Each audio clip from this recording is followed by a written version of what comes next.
I call it conspiracy porn. Oh, I love it. Yes. This is straight up conspiracy porn.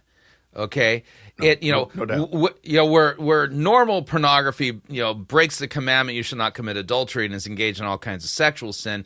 This is a breaking of the eighth of the commandment, you shall not bear false witness against your neighbor, and it's Right. put into kind of a salacious, sizzling porn. And so every day you got to tune in to find out what the next little bit of sizzling gossip, rumor, speculation, conjecture is as we weave together all the different parts. But the thing is that the ultimate goal of all of this is to basically say the government is irredeemable, which then leads to a breaking of other commandments. No, absolutely. And just in case anybody doesn't like conspiracy porn as a term, they might not feel comfortable using that one. How about this one? Chris, you and I are relatively in the same cohort, even though you have a lot more gray chin hair than I do.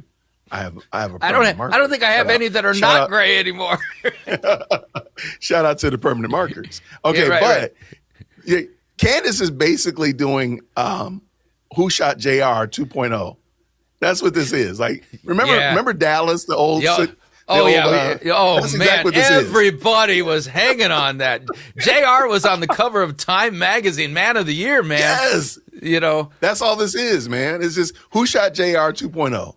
Okay. Like, everybody's guilty until further notice. Like, Future Chris here. Want to point out, since interviewing Jason Whitaker on this topic, Candace has come out with some really crazy things, and there's been some further developments. And so I want to make sure that I'm a little bit more up to speed here. And it's at this point I would remind you all that since this interview, Candace Owens has postulated the idea that Charlie Kirk was a time traveler and that the government was watching him even from the time he was a child. And I would also note that TPUSA and Erica Kirk have rightly begun sending out cease and desist letters, threatening lawsuits against those who are spreading these unsubstantiated, slanderous rumors and conspiracies about Erica and TPUSA and other people who are part of it. And they have every right to do that, because what these people are doing by spreading the lies that Candace Owens has put out there is they are destroying the reputation of a woman, and even the government of the United States recognizes that there are serious repercussions for those who would break God's command, you shall not bear false witness against your neighbor. So, up to speed on all of that, and just wanted to interject here that, since my interview with Jason Whitaker, there's been further developments that we're not discussing. The reason why we're not discussing them is because the interview took place a couple weeks ago. So let's get back to my interview with Jason Whitaker. This has all been vetted, man. She's reading a vetted email. It's vetted. At the same time, I am entirely confident in stating that the plane and those vehicles are connected to 920 North King Street, which is at a place that is marketed also as 1 Rodney Square. And here's where it gets big. In June of 1997, the Department of Justice's own directory lists, quote, Wilmington Residence Office, 1 Rodney Square, Suite 404, 920 King Street, Wilmington, Delaware, 19801. That is your line to know that it is a federal resident office, 920 North King Street. And at the same address, the United States Secret Service, 920 North King Street, Wilmington, Delaware, 19801. It's the building that Snowden leaked. This is vetted, man. Jason, it's would vetted. you like? It's vetted, but can you tell us which government agency is at that specific address, please? Well, the FBI and the CIA, I'm sorry, the FBI and Secret Service did actually, they do have offices in that building. Mm-hmm. But it's also Candace's attorney in the Macron case is in that building. And I just can't, man. This is so funny. So my in-laws live in New Jersey, Philadelphia. So when we went up there for Thanksgiving, I went to the 920 building. Okay. And I had lunch in the 920 building. It's a Fed building. Okay. It's a Fed building. The fact that she vetted this and did not even do like a little chat GPT. Is there anything associated with me in the 920 building? Mm-hmm. Because on the complaint to the Macrones, you see the 920 building is listed there. So it's not like a surprise. It's there. Yeah. It's in the complaint. Here it is. Okay. So in the complaint, from regarding the Macrones, okay. Yes. At the end of it, it lists certificate of business, and then it lists her attorneys at 1 Rodney Square, North 20 North King Street, Wilmington, Delaware, 19801. And so now, granted, her attorney has to work out of a building in Delaware in order to represent her in Delaware. Mm-hmm. So, like, if I were coming to speak at your church, let's say I'm a pastor from Georgia and I want to come speak at Kong Vinger's Lutheran Church, I might have to stop by the synod to get approvals, make sure that, this is doctrine right before he goes and starts speaking in our church. That makes sense. Sure. Okay? So her attorney has to quote unquote work from a building.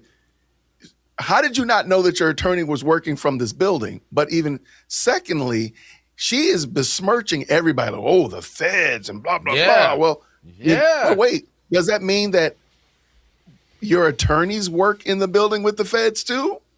So is that maybe why Candace Owens gets away with saying so many things? Because her attorneys work with the feds? Well, see, of course, we're just speculating, or as she likes to say, we're just asking questions. Oh, right. Yeah, we're just making observations. We're just noticing things, Making observations. Right. Are you afraid of people making observations? But she legitimately vetted this, and it turns out her attorney works from that building. You can't make this up. You can't make this up. So what's interesting, though, let me see if I can find this passage really quick. Yes, here we go. I think I know what I'm doing. This reminds me of a fellow. Okay. And we'll discuss it because I want you in on this. But if I were to, I'm pulling up Logos today rather than my accordance, and because I already had it open. But if we were to go to 2 Samuel chapter 15, you're going to know there's a section. No, Absalom's conspiracy. Okay. Now work with me here. Okay. Yes. I want you to see the similarities between Absalom and Candace Owens and others. Okay. So here's what happened. Okay. Absalom, we know, was legitimately working on a conspiracy. He wanted his father out, and he wanted to replace him. He bore a grudge because of what happened to his sister, and with Amnon and all that kind of stuff. But after this, Absalom got himself a chariot, horses, 50 men to run in front of him. And Absalom used to rise early and stand beside the way of the gate. And when any man had a dispute to come before the king for judgment, Absalom would call to him and say, "Hey, from what city are you?" And he would say, "Well, your servant is of such and such a tribe in Israel." Absalom would say to him, "See, well, your claims are good and right, but there is no man designated by the king to hear you." There's where the lie is. So he's basically saying, without saying it, my dad isn't doing his job as king. In fact, the king is not only the legislative branch, he's the executive branch and the judicial, and he hasn't properly set up judges, and therefore nobody can get justice in Israel. Is this true? No, it's a straight up lie. Okay, but it gets worse. So then Absalom would say, "Oh, if I were judge in the land, then every man with a dispute or cause might come to me, and I would give him justice. And whenever a man came near to pay homage to him, he would put his hand out and take hold of him and kiss him. Thus Absalom did to all of Israel who came to the king for judgment.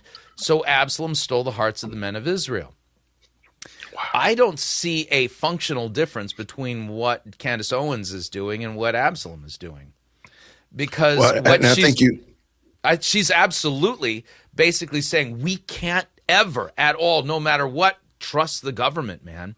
You know, right? There's no justice with the FBI. There's no justice with the PD. There's no justice in the Justice Department.